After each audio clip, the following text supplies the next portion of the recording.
Anybody recognize that? I do. Let's talk about the Lord of the Rings. Okay.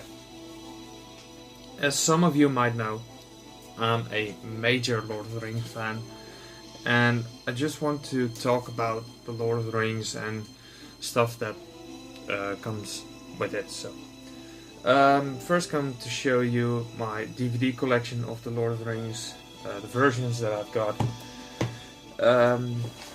These were the first versions that I've ever got. This is the Lord of the Rings, Fellowship of the Ring, of course, the Two Towers, and the Return of the King. These are the 2-disc specials. They've had some extras with them, as you can see, and this one as well. And needless to say is that I spend most of the time watching these movies. The only DVD where I kept count of watching them is the Fellowship of the Ring. I've watched that 33 times, and the other two, I think, maybe more. So, needless to say, massive fan. But after a few years, I decided to want the extended versions because they have some extra additions to it. So I've got the Fellowship of the Ring, and as you can see, it's pretty worn. Went on holidays and stuff like that. So, and it came in one of these packages, which are freaking massive, and this fell out. So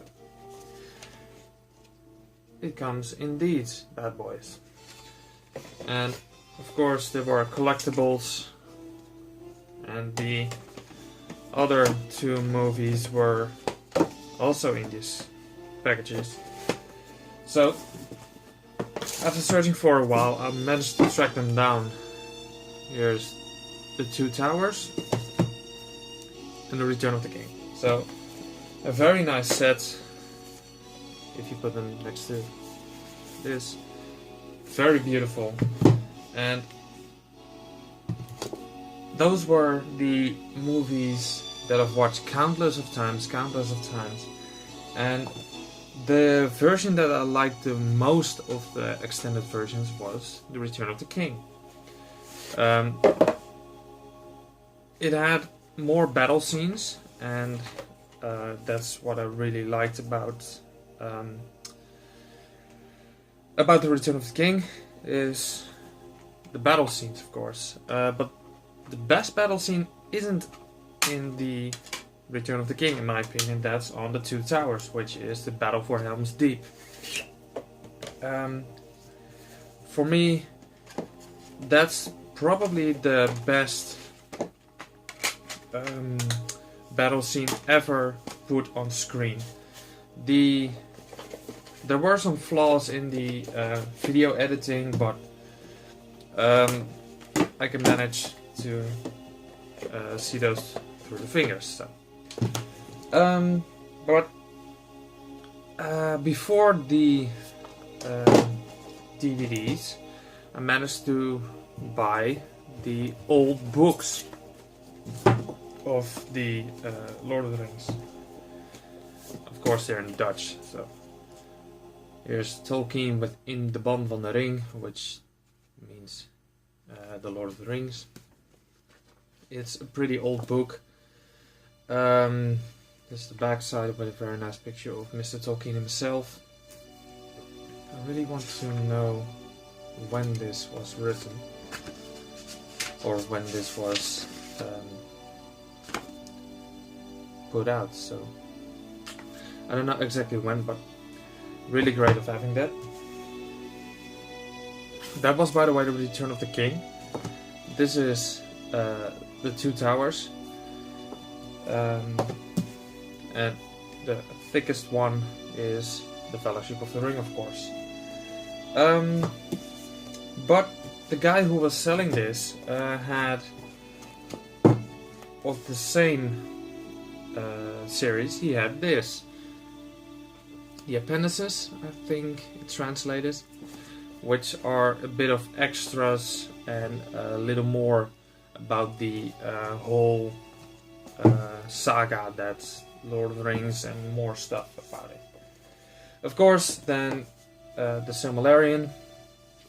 I haven't read this, but nonetheless, the things that I have read are amazing. But the funny thing is, I quickly backed out of it because there were too many names that are going to be involved in the Silmarillion.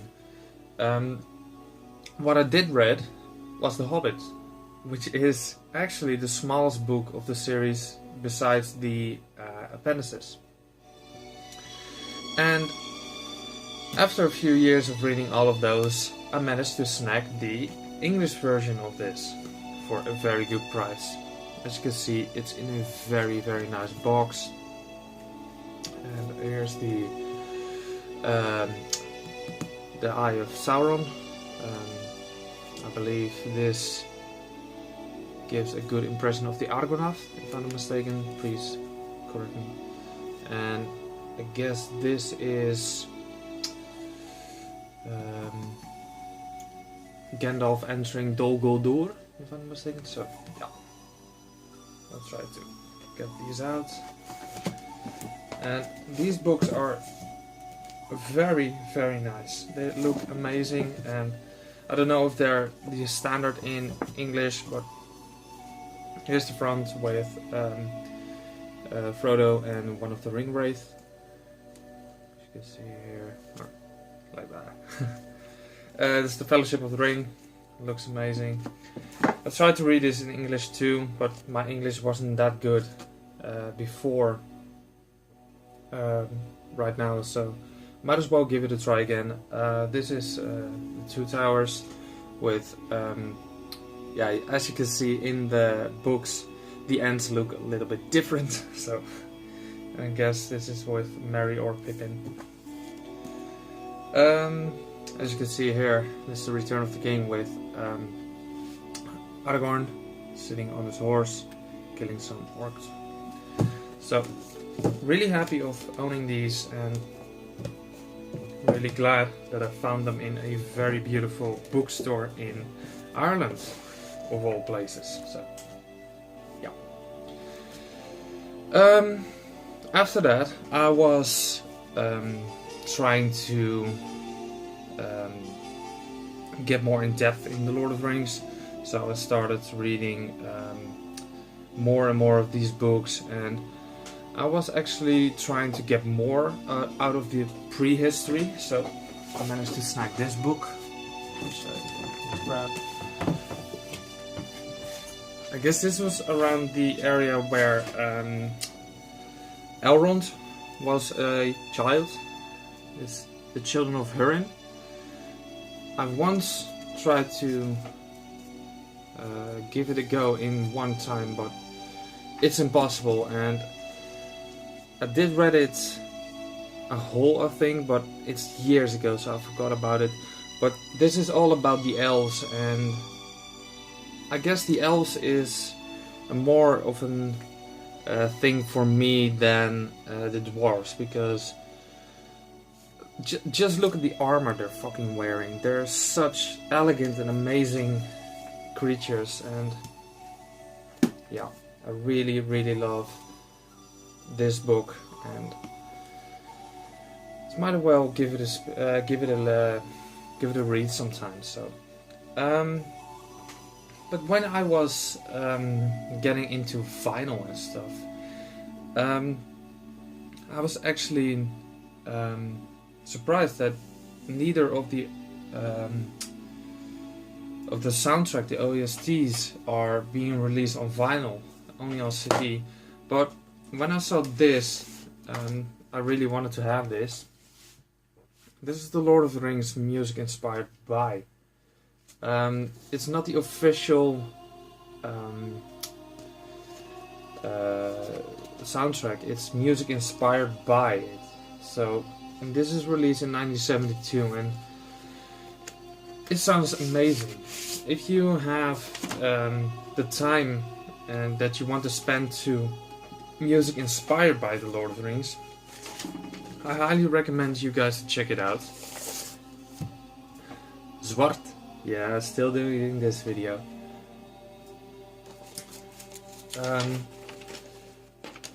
And this one has been produced by Bo Hansen. The official movie soundtrack is done by Howard Shore. I do have... if this will go in... Okay. This will go in another time after this video.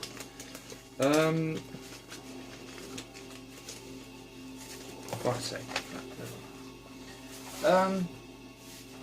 I do have the live DVD of Howard Shore playing with, I guess, the London Symphony Orchestra, and that is still one of my favorite musical DVDs, live DVDs, I must say.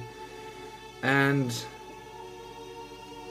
a few years, I guess 2 years ago, or yeah, around that time, I saw an announcement in a classic hall in Amsterdam that there was going to be a live concert of the Lord of the Rings. And I still get goosebumps of it. And I went with my father. He gave me the tickets and I almost cried the whole freaking performance. It was such amazing. Of course it wasn't with Howard Shore, but it was done by an Hungarian or a Bulgarian orchestra, and they freaking nailed it.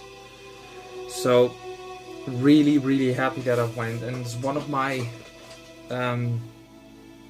best concerts that I've ever been to. So yeah. But a little step back, I was really getting into those Warhammer stuff and stuff like that.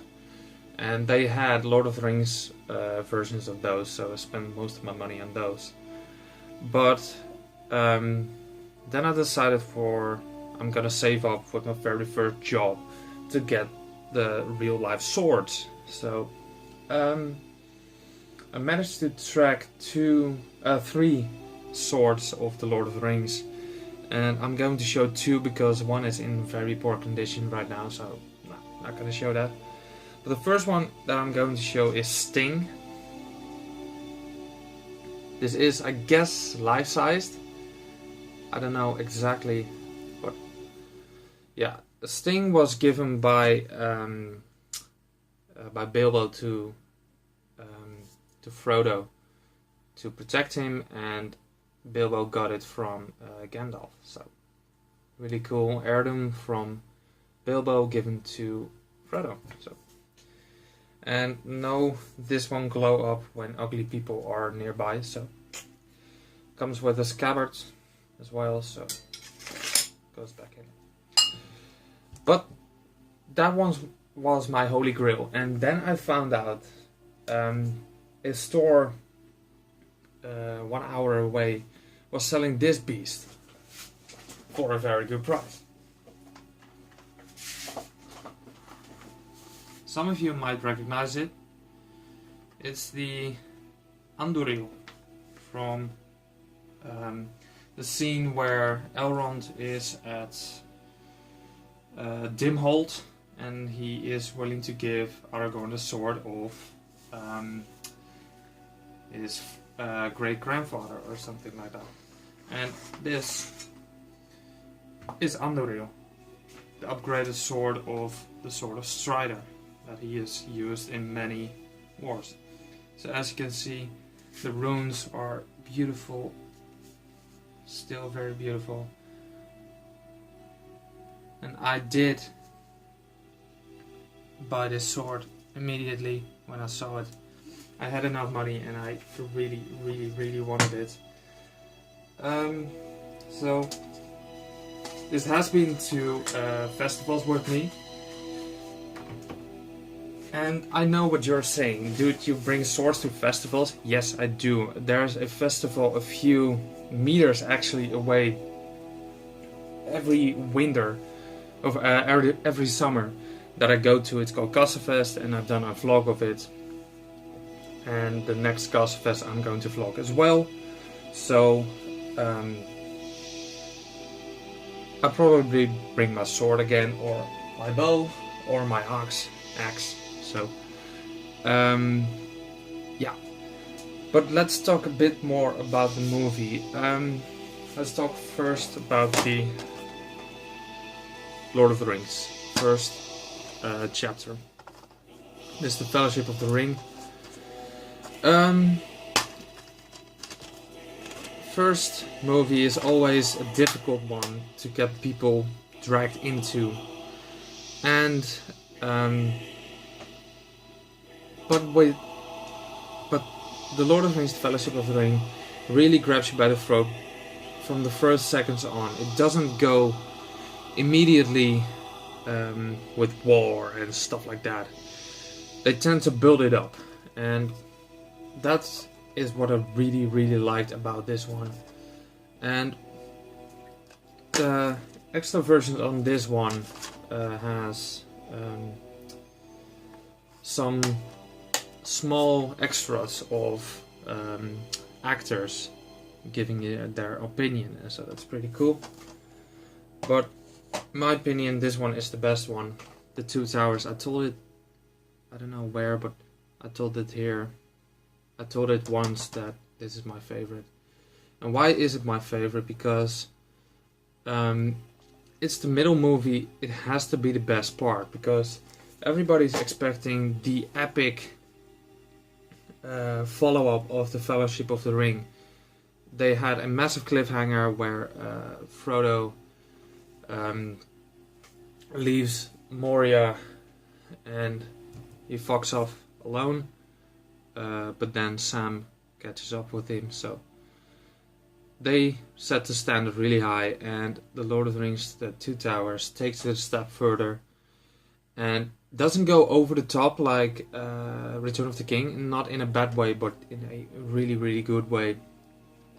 But I don't know what it is about the Two Towers that really grabs my attention, but the whole Strider getting recognized as a potential throne heir to the throne of Gondor really grabs the center of attention, and so he must protect Rohan and 9 other people throughout this whole epic journey. And then he also has to lead a freaking army really stuck in a mountain with just one fort to protect him. And it's an amazing movie. So that's my favorite of the 3. The Return of the King. I absolutely love this one as well, but the Two Towers really has the advantage of, for me, from the first second on to the last second, this has felt like a downhill. Not negative, but they were really going to the end. Like they're going to the battle. That's all you get. And when that epic battle at Minas Tirith, I don't know if you can see it, but there's a small statue of Minas Tirith. After that, I was like, the first time that I watched it, it's done and over. But then they had that massive battle at the Black Gate, which was a little bit of a let down for me, because in the regular edition they don't give that much information why it gets there, why the battle is going on right there. But in the extended version, they've put a little bit more of effort into it, and they have the really cool scene with the Mouth of Sauron, where his mouth is like really fucking amazing scene that is, and it's really unsettling, that character. It's an amazing portrait of the Mouth of Sauron, and I guess it was done by the same guy who killed Boromir in the first movie. Of course, the actor, not the guy himself, the orc who shot Boromir with 4 or 5 arrows. That guy portrays the Mouth of Sauron and the main ring wraith, the Witch King of Angmar, if I'm not mistaken. But yeah, overall, The Lord of the Rings is probably the best saga ever written, in my opinion, or ever put out on screen. There's no such thing even come close to it. Maybe if you're looking for a more accessible thing similar to this, go to The Hobbit. Yeah, you'll see my opinion about The Hobbit in the next video about this. So yeah, you'll see that in the next video. I really hope you like my small bit of my collection of The Lord of the Rings.